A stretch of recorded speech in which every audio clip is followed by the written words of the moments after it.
first of all, I really appreciate you guys. Every one of you guys that comes up, I want you to know I'm super grateful for this. Here's what I'm going to do, right?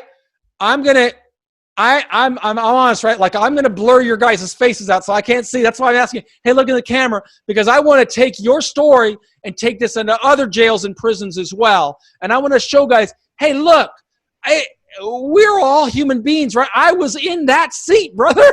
I know exactly what it's like. And I want to, so don't give me your first and last name. Just you give a name and then let's talk about, ask the question. Let's talk about what it means to have the right attitude. What's up, bro? What's going on? My name is D'Angelo. Yes, sir. And, the right attitude to me is having, first of all, having the right mindset, in this situation to stay positive and, because being depressed is not going to help you out at all. And do you feel sometimes depressed in there, D'Angelo? A lot of times, I get it. And why is that? What are you facing?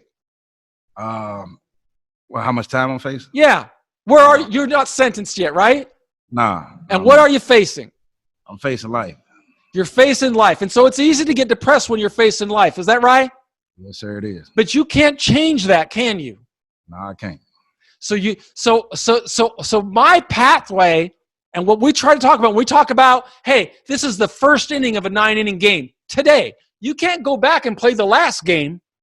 The last game's behind you, right? Right. You got to say, okay, this is a start. What am I going to do to change the outcome? How do I show I've got the right mindset? That's the start to getting over depression in my mind when I was in there. Now, that's what I learned, but it goes back to what we've been talking in this course. You got to define success first, set the goals, and have a commitment. That's the preliminary thing I wanted to say, but I want you to continue talking to us. Like I say, just had the right mindset and stay positive, try to keep my sanity. Define success for me. Think that through. Go through that exercise. How do you do that when you're facing life in prison? Try to keep my sanity. Try to stay sane. And, okay. Try. But that's not defining it. Okay. Let's go through this exercise together because I don't think you're alone. I think there's a lot of guys in there in jails and prisons that don't know really what it means to say, wait a minute, I can't change the last game. I can't change what brought me here. And you may be 100% innocent. That I don't even ask, okay? Because that's not my business. My business is what's the best possible outcome? If you and I could figure that out, then we can start engineering a pathway to make that happen. So like if you said, I can say, what can I do to define success that will help me get over this despondency and this depression? It all starts with saying, what can you control? Because you can't control what happens in court or sentencing unless you choose how you're going to plead. Or because if you choose, you understand that if you choose to plead guilty, that puts you in one path, right? That puts you in a path where you immediately start thinking, okay, now I've got to influence sentencing. Now I got to start going in that direction. Whereas if you say, no, I'm going to go to trial, then you got to say, I got to go in this direction. And if I'm going to go in either direction, I've got to really start by assessing where I am and the battle that I'm fighting. Because we're all fighting a battle, right? Yeah. All of us. Whether I'm in jail, I'm in prison, I've been sentenced, I'm out here, we are all fighting a battle.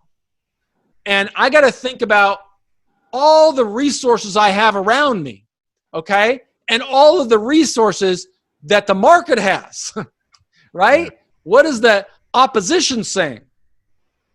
And if I can really understand that better, I can start making better decisions. And that might be one way that I'm going to define success.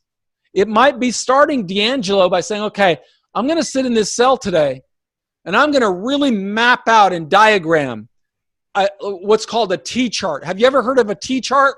No. Okay. So you're going to take a piece of paper, and you're going to draw across this at one line this way, and you're going to draw a line down this way. Okay. And you're going to put in here, because you haven't been sentenced yet. You haven't even gone to court. You're still facing the charges, right? Yeah. You're going to say, if I plead guilty, all the good and all the bad. You're going to say, if I go to trial, all the possible good and all the possible bad. That's a first start. That's something you can control, is to just start figuring that out. Because if you give all of your power to your defense attorney to make this decision for you, or if you say, they can never do this for me, they can't do this, they can't do that, you may not have gone through that exercise. And that exercise is really necessary, D'Angelo. Just like if you look back, when I was 20, I wish I did things differently. Maybe I wish I chose different friends. Maybe I chose how I paid attention in high school differently. I know this is my case. I really made the wrong friends in high school. I made the wrong friends, growing after high school, and I made bad decisions. I couldn't change that. That was the last game. I'm in this game. And I made really bad decisions when I was in the jail. Those bad decisions that I made exposed me to being ultimately getting a 45-year sentence. If I would have spoken to somebody who'd gone through it that had real institutional sophistication and understood that system, he would have told me, look, bro, I don't care where you are. Here's the facts. You're a Cuban. You're charged with selling coke. You're in the era of Scarface. You're going to get convicted. Okay? That's a fact. And it's a 90% conviction rate. Okay? You don't have money. I didn't have money. You don't have the dream team, lawyer team, but the government is going to bury you. And if they'd have told me that, but that's the one side. Here's the other side. If you take a deal, if you plead guilty, if you express remorse, if you do this, you're probably going to get a sentence like this, and then you can work towards changing your life while you're in there, and you're only 23, and you're going to come out probably when you're 30, 32, and you got a life. Now, that's for me. I would have defined success that way. Guess what would have happened if I did that, D'Angelo? What's that? I would have stopped feeling depressed, because depression is the feeling that comes when we don't have control of our own life. It's when we're not making decisions. When we're not defining success. You're depressed because you're a puppet right now.